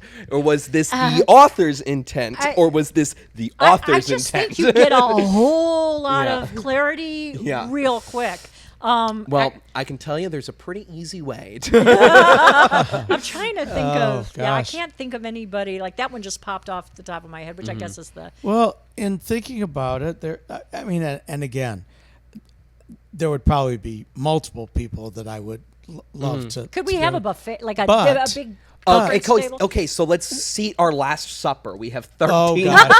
people. But I will say that one that does pop into my mind is Leonard Bernstein. I've always loved. I've read his biographies. I love his music. He was such a character. He was just so dynamic, and watching him conduct, watching his children's. He used to have a children's show where he would talk to kids about classical music and stuff. I would love to sit down and pick his brain, especially for having read his biographies. Yeah. Oh God, yeah, I could think of a million people. to Yeah, talk to. in music. Oh my gosh. Music yeah, and yeah. authors and Music or theater, and yeah. politicians and different kinds of artists and oh God, yeah. Yeah. And then of course all the people you excluded, all the See, people I love. The that I problem want to is talk to. we're so multidimensional that we can't pick just one person. Well, it's like when you relate to a specific figure, be it a celebrity, politician, musician, artist, Right. any way that may be, it's almost like that is a piece of who you are that is relating to that No person. question. So it's like, well, which part of me do I put the most importance on to answer something like Again, that? you know, So- I mean, it was facetious that we're faceted or whatever. Right. But it's true. Yeah. I mean, we have. We contain multitudes, Fred. Well, we have many different interests and loves Right. and things, and you know, different parts of our lives that, and there would be people associated with all of those Yeah. that would be important. At least that's the case with me. I know. Yeah. Yeah. All right. Yeah, that's hard. You exclude though. I want to talk to my grandmas again. I Yeah. wanna talk- It's just really hard to pick one of anything. Yeah, I it is very difficult. More so, my reasoning for excluding that is because I feel like it would be most people are going to say a specific relative. Yeah. that Oh, they it have does. lost. Yeah, there's no absolutely. Because Yes. with Of course. with the amount of loss that I've had in my family, I've had the conversations with most people, but being a little bit older and now understanding more about the world, I would just love to sit down and talk to my grandfather, because my grandpa was a fighter pilot in the Korean War. Oh my God. He was actually, he's not in the history books, but he should be. He was the first American naval pilot to survive flying and landing a jet on an aircraft carrier. Holy cow. So there were several before him that did it successfully. However, of the takeoff and the landing, but may have not survived the G-force or any sort of things, because it's a whole different ball game landing on a Wow. I can't landing even imagine. on the ocean. So and there's so much of my grandfather in me that I know as well, because I only have one living grandparent, and I'm blessed that he is my next door neighbor. Oh, nice. For That's half the very year. cool. For half the year, and I see him for about a minute in the morning when he is here between November until the 80-something-year-old man gets on his sailboat alone and goes to Cape Cod. Wow. But Good for him. yeah. But it actually, there was, when you were going to say your answer to a different question earlier, that I think I had my grandpa on the mind, because you had started to say the only thing I haven't gotten to do. Right. And I thought you were going to say the only thing I haven't done yet is die. That is a dark turn, but well, true. there is a Came real quote. close. There's this. This is a very dark joke, but this is an actual quote from two of my now deceased relatives that I love to tell, because it is.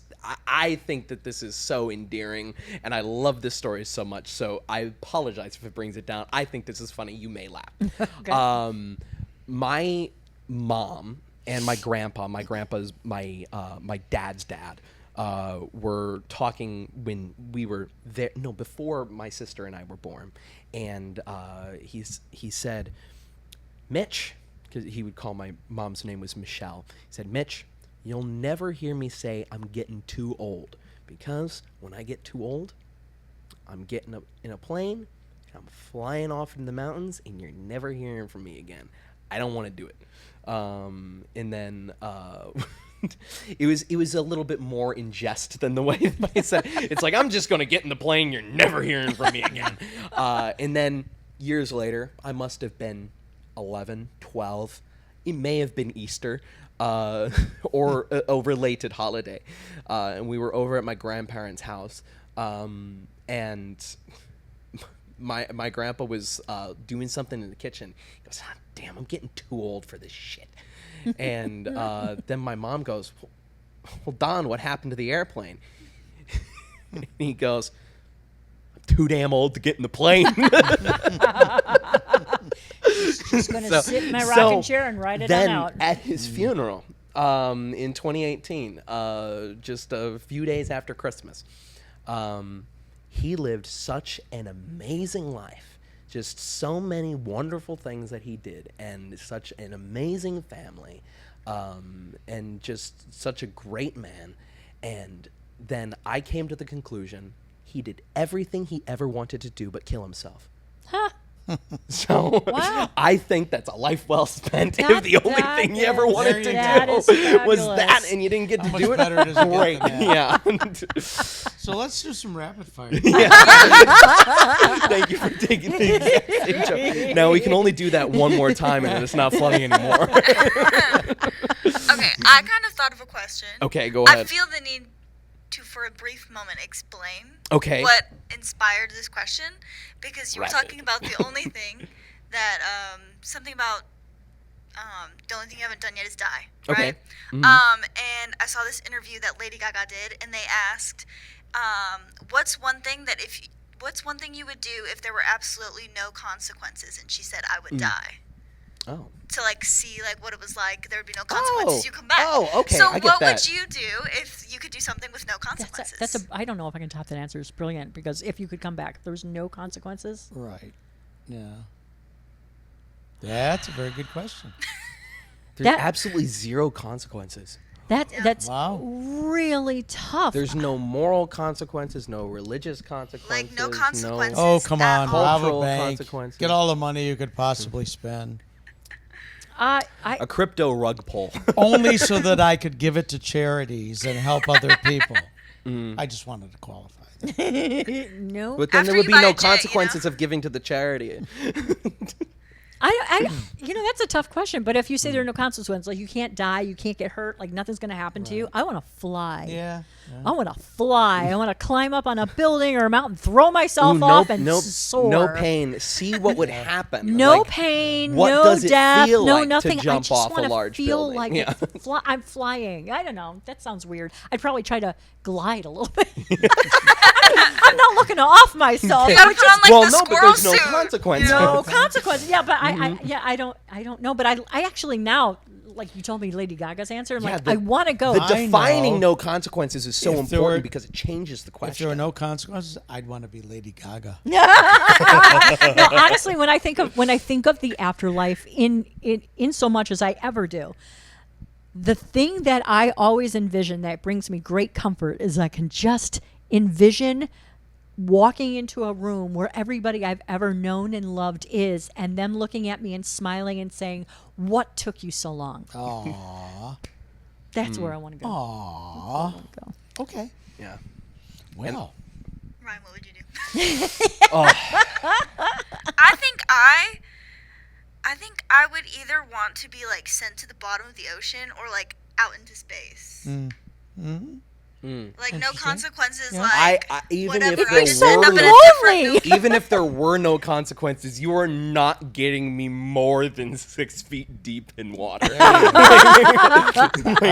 If with I you. can't see the bottom, it's like I may have not really had a fear of the ocean before, but Tristan Ashby's going to have a field day because I've just mentioned the two things he told me that I've always mentioned on the podcast: my eyesight and me almost dying on a paddleboard near the Jolly Bridge. My watery grave. Oh God! No. No, actually, if I had absolutely zero consequences, I'd go kayaking in a hurricane. Like, legitimately kayaking in a hurricane just to see where I'd end up. Oh, okay. Oh my gosh, getting like flown and like picked up into a Getting tornado. full Dorothy'd. Oh, Full Dorothy! Yes, that would be because you Full That would be Dorothy. cool. You see those stories, I mean, not all the time, but you see those stories where somebody's picked up. I don't know how I got here. The storm picked me up, and here I am. It's like, I would like to I'd be one of test those to see people. what happened to Jonah. Oh, I would get eaten by a whale. Did you hear about what happened to the whale shark at the Georgia Aquarium? No, I did not. What happened? One of them died. Why? One of the whale sharks at the Georgia Why are Aquarium. you telling me this? Just to make Because us it made sad. me cry, so now you have to cry. Why are we doing No, this? there's no crying on the podcast. I think we established that earlier. Yeah. And as a nice segue, Oh, here we because go. we don't want to cry, we do want to remind people that if you don't want to cry, Oh, if you come see want this to come see the hilarious show show. and laugh, it's the Swingset at the Arts Center Theater on the 28th Wow, and are 29th you at good? 7:30. No, I just need to bring it up a little bit. I started worrying about dying in whale sharks and stuff.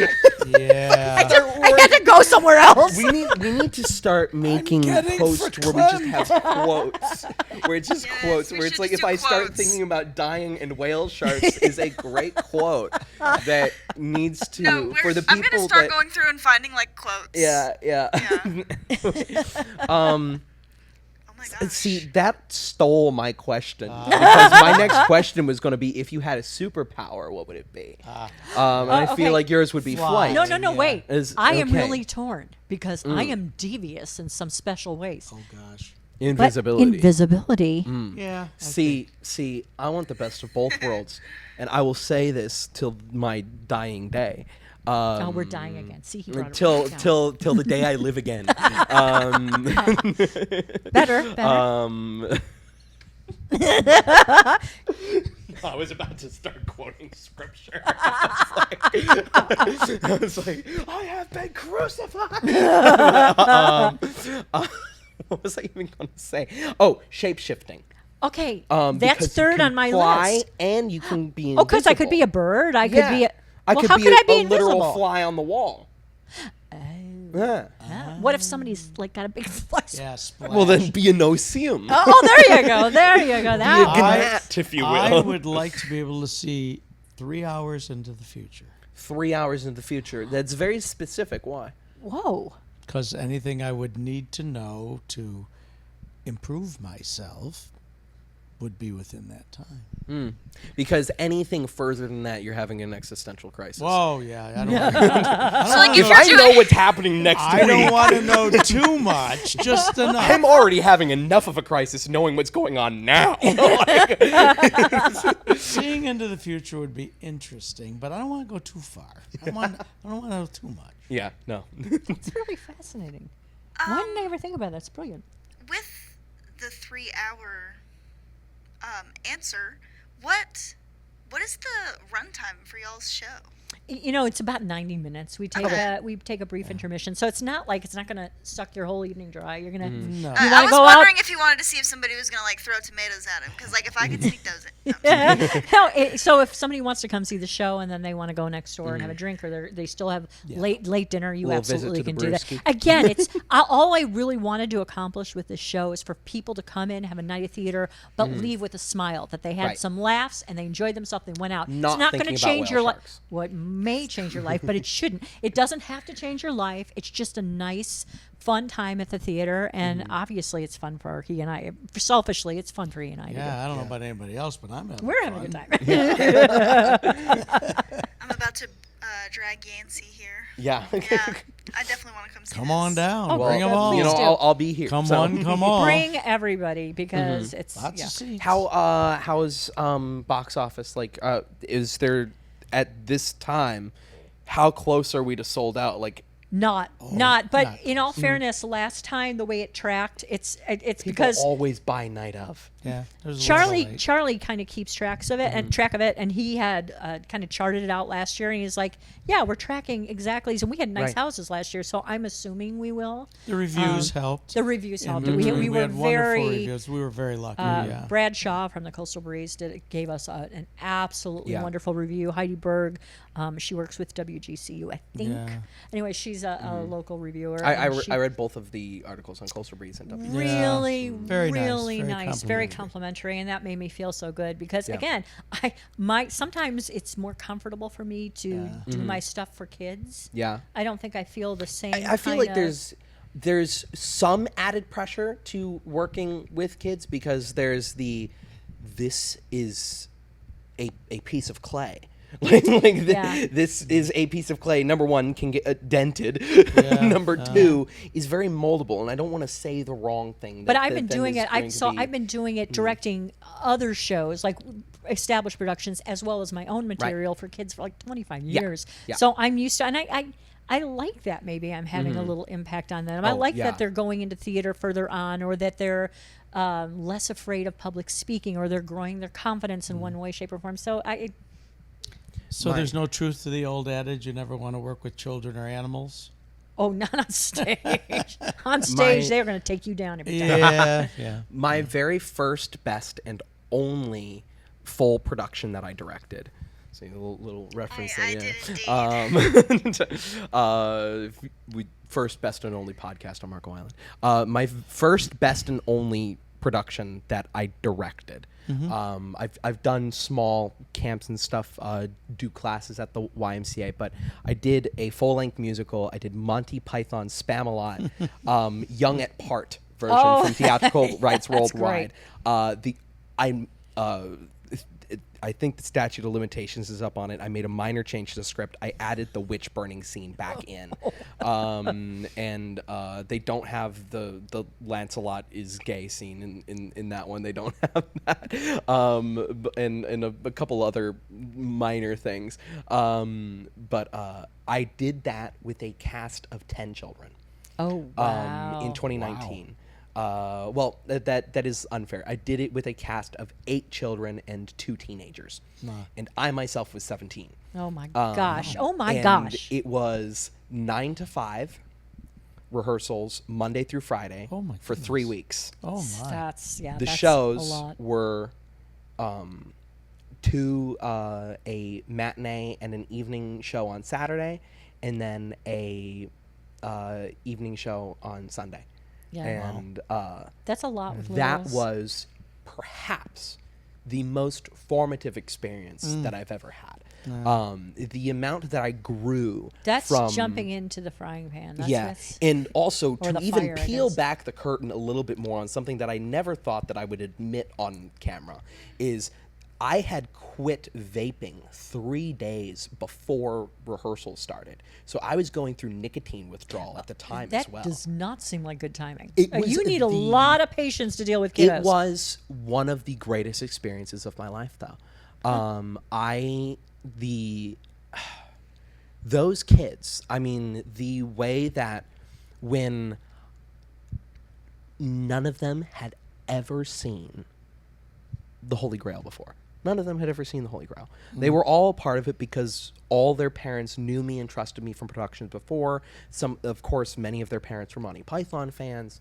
One of the actors, one of the teenagers, had seen it before, and then the first day I sit them down and we watched the Dead Parrot sketch, and I'm like, this is the comedy of the show. It's like, this is what we're going for. And I had one of the kids who was in dance. I had them choreograph the fish slapping song. And it was also a cast of all but one females. So wow. every character was gender bent except for the Lady of the Lake. It's like Shakespeare in reverse. Yeah. And it was great because I had an 8-year-old kid on top of a ladder that we built a stone wall, a foam core board around, and he's just like, it's like, I fought in your general direction. Your mother was a hamster. Your father smelled of underberries. And they did it flawlessly. Oh, beautiful. And there is a link to the video of this in the description, by the way. It is unlisted on my old YouTube channel. It's, I don't know where I was going with that. You know what? Sometimes we just need to relive Yeah, these things because Well, I know. Rapid fire questions. do it again. You were working your way into that. That's what Favorite it was. donut? Yeah. Ooh. Ooh. Favorite what? I like a Donut. maple bacon donut. First time I ever had a maple bacon donut was at a place in Chattanooga, Tennessee, that claimed to be the origin of the maple bacon donut. Oh, there you And go. this must have been 2015. This isn't rapid. No, I'm just playing. Apple fritter. Why I oughta. So, and then I had not had one again until the Bean opened up, and I've had maple donuts before. Not the maple bacon. Bye-bye. It go now. Making a quick change. They see us only on the wide, and they will see you guys on here. This does mean it is time to start wrapping up. All right. Fair enough. How much battery's left on that one? Not a lot. We're overachievers. Yeah, Yeah, we've never killed. Not a lot at all. Your maple donut. I don't. Yeah, it's good. Anyway. Okay, but Jordan didn't give us her donut. What's your favorite? Totally the strawberry frosting with sprinkles. I do love The sprinkles. Simpsons donut. Apple fritter. Apple. Oh. I'm kind of a Still my sprinkle heart. girl. I love sprinkles. You know, I like the crunchy old fashioned, or just give me a Oh. cake donut with chocolate on top. I like an Blah. old-fashioned donut as long as it's glazed. Oh no, I'm not Have a you glaze guys girl. tried Navs? I am not. They post a bunch of super cool cereal donuts and they look so They good. have cake donuts. Mm-hmm. So it's a different. I think it's New York style donut because they do. So they don't put sprinkles on it. They put jimmies. Wow. Yeah. Have you guys ever tried parlor donuts? No. What is that? Shut up. They're weird. Okay. Like I wouldn't do a parlor donut all the time because it's like a fritter donut thing. I don't even know how to describe it, but What is it called? parlor donuts. Parlor? I just want to write it down. You're gonna real have to quick. check it Well, out. what's They're- that weird place that you would drive to that had the Parlor donut. goofy stuff at home? The donuts, the special donut place. Was that you? Didn't we drive to some city near you that has Donut. Coming to a city I've been near to some you. places in Weird downtown donuts. Chicago. I don't know. Things coming to mind at the moment. Yes. Okay. But Next. I have a rapid fire question. Okay. Okay. Maybe Okay. final rapid fire Final question. rapid Okay. fire question. Final rapid fire. Here we go. What is one theatrical project you wish you had written? Oh. Had Or written- a character you wish that you originated. Originated.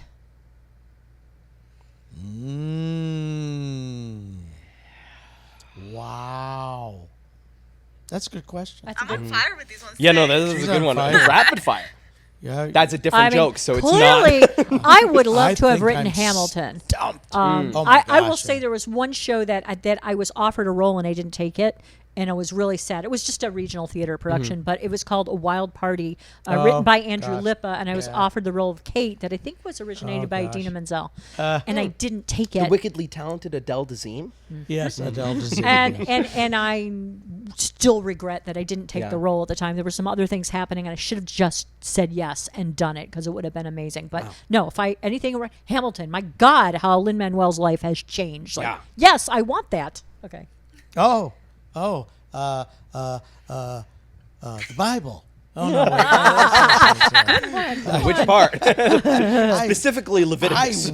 wish I had written that. I tell you, oh, it's a bestseller.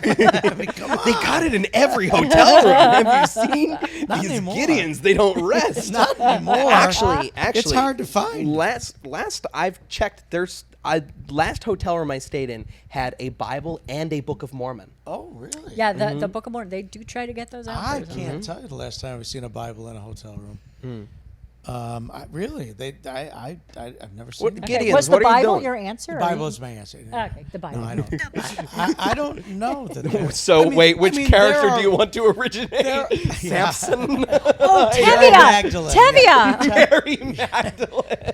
Tevye is a character I would have loved to have done or originated from Fiddler on the Roof. Okay, yes. Yeah, it's a wonderful, wonderful show, wonderful story, and just there's so much depth to that character. It goes through so much. I think that would be certainly at the top of the list. Yeah. Jordan.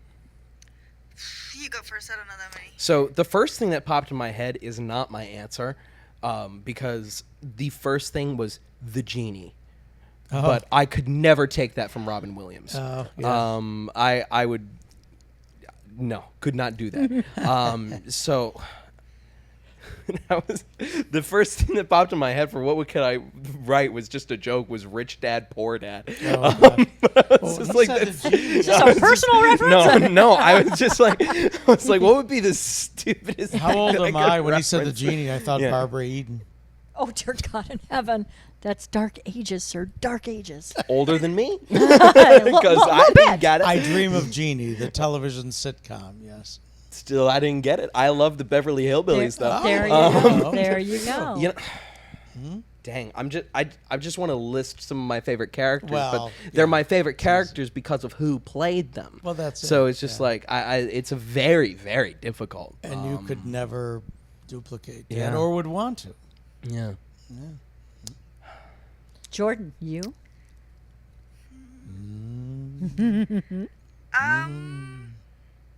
I feel like I'd like to have been the daughter in Mamma Mia. Oh, fun. Yeah, Fun I stuff. feel like that'd be cool. Nice. I wish that I wrote the Back to the Future trilogy. I wish that was my idea. 'Cause I just love it. I've always loved Back to the Future since I was a little kid. I feel like it's just, if that was my idea, I would be very happy with myself. But You know, it wasn't. we should all be blessed with at least one brilliant idea Yeah. at some point. My I don't know when mine's dad coming. dreamed the entire plot of The Matrix 10 years before it came out. That's bizarre. Yeah. There you go. Uh-huh. So, Who knows what the hell I that need to means? start writing down my dreams. with that, anything else that you want to say before we call it today? Come see the show. Come see the show here at the Arts Center Theater. If you can't make it on the 28th or 29th, please come up to Fort Myers, the Fort Myers Theater, and watch it on the 4th and the 6th of September. And we be so grateful and would love to see you in the audience. And I think you'll have a genuinely good time. And thank you for having us. Yeah, thank you and so letting us much. ramble on. And yes, we are talkers. Sorry. I'm in a comfortable place with comfortable people. This is a great Yeah, time. this has been amazing. Yeah. I mean, thank you guys. I mean, very inspirational for me personally. I hope a lot of people take this home, but like I guess they could already. Well, be at home. if you happen to be listening to this in the car, in the gym, on a bike, in a pool, then take it home with you. So yeah, otherwise, I feel like it is very inspirational. You guys are official friends of the podcast. Yay! Thank you to the audience. Do we Over get there. T-shirts? No, I'm not all 86. Right? Do we get T-shirts or hats or anything? Yeah, where's No the mugs. merch? Wait a minute. Where's I have the merch? mugs We for you. worked in radio. Where's the swag? Swag. in the car. Mugs. So if you I guys have need mugs. a prop mug, you know, you Yep, can put the coffee Good Morning mug. Marco. Actually, I'll put a mug in the shower. Hey, I use a coffee mug in the show, so if you give me a mug, I'm in There charge you of go. props. Grab a So mug. I'll go grab a mug. If the final mug isn't the one that's currently on sale at Coffee Club, I'll just go grab that one. I Yeah, think it's in my car. There you go. I need to buy more That'll mugs. really We're like help, yeah. almost little out. cross promotion. We're good. Yeah. Yeah. I scratch my back. Product Product placement. placement. That's what it is. Product Product placement. Yeah. It's the voice of a new generation. There's my one Wayne's World reference I get to throw in.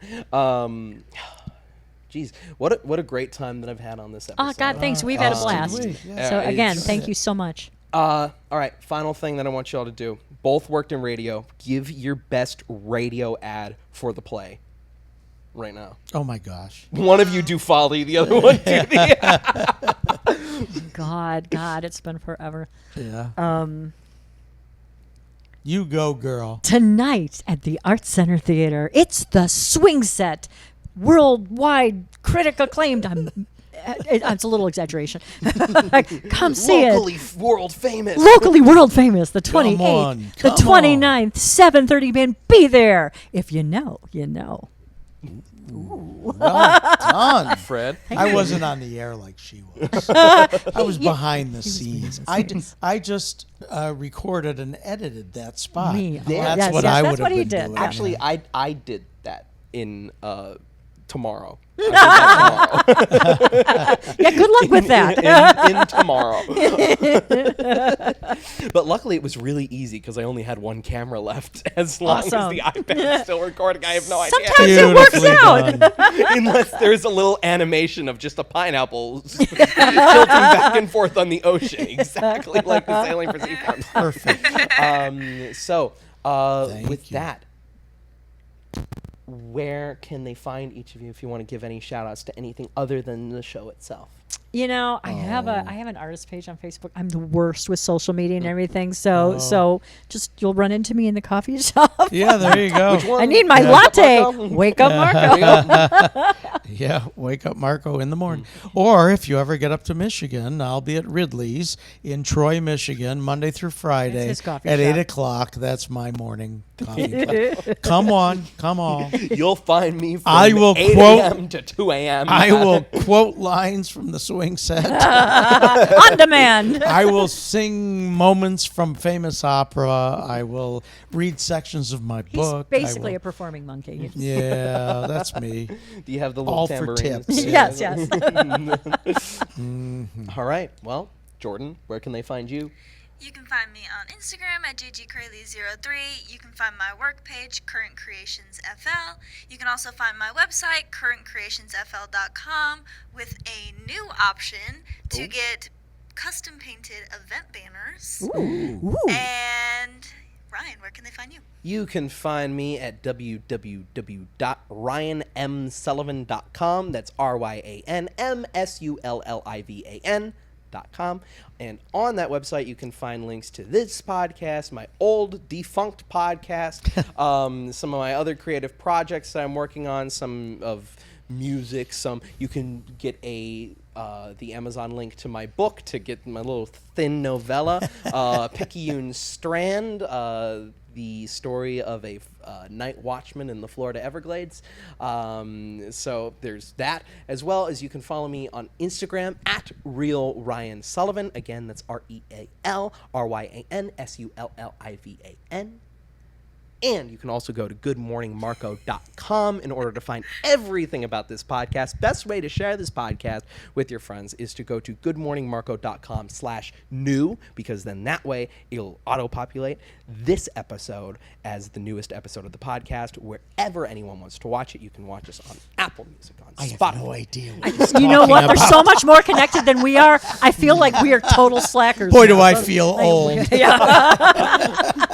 On Apple Music, on Spotify, on YouTube, on Audible, on Deezer, on Podcast Republic. I still have a set of encyclopedias. I don't think anybody out there knows what that is. Ow, but that it is was QR Google. codes. So with that, also there's some merch. You can find it on the website, and you can buy it in merch person at coming Kava. up Eventually, yes, we're going to for have to get some. October. Ooh, yes. I forgot about that. Do you want to announce that? Because I will get that printed. Yes. So I'm gonna give Ryan some work. Right here is where you can see our new design for T-shirts in October. Cancer awareness is a big thing for the both of us. So if you buy this shirt in the month of October, a percentage of it will be going to. We're Why did I trying just- to. We're why going did I to just see blank? if there's a family in need on Yes. Marco that we can give the proceeds to. If not, we are finding a local cancer charity to donate proceeds of the purchases of the. What does it say up there? Is it Good Morning? I forgot what it says.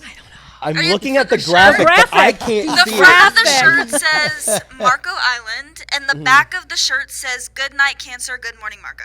There, Oh, yes. love Okay. it, Yes. love it. I came Well up with done. that myself, and it was so clever. I just couldn't The remember nice what it was. pink tie-dye Yeah. shirts. I think they're super cute. And we are working to get Relay for Life back on the island. And the next couple episodes, you guys should have an update on whether they approved it or not. But if you are interested in potentially being a volunteer or on the committee for Relay for Life, please let us know. Also, first Saturday of every month at 9 a.m., we are doing a underbridge beach cleanup. Are we doing Stan Gober Bridge this month and then alternating doing Jolly Bridge Stan Gober every other month? We Or could are do that, Okay, yeah. so September 6th. That is This a upcoming Saturday. Saturday, we will be having a beach cleanup underneath the Stan Gober Bridge on the Marco side? Naples side. Whatever you see on the graphic that we post on Instagram at Good Morning Marco Pod, that's about all that we have for today. Yeah. Any final closing arguments? No. Again, thank you. Good night, This has Gracie. been Yeah. lovely. Yeah. The recording just hit 2 hours on the audio. They're ready to throw us out. I will we gotta be go. doing it tonight. And with that, Good night, everybody. thank you so much for watching. It really does mean the most, and we will see you all in the next one. Bye.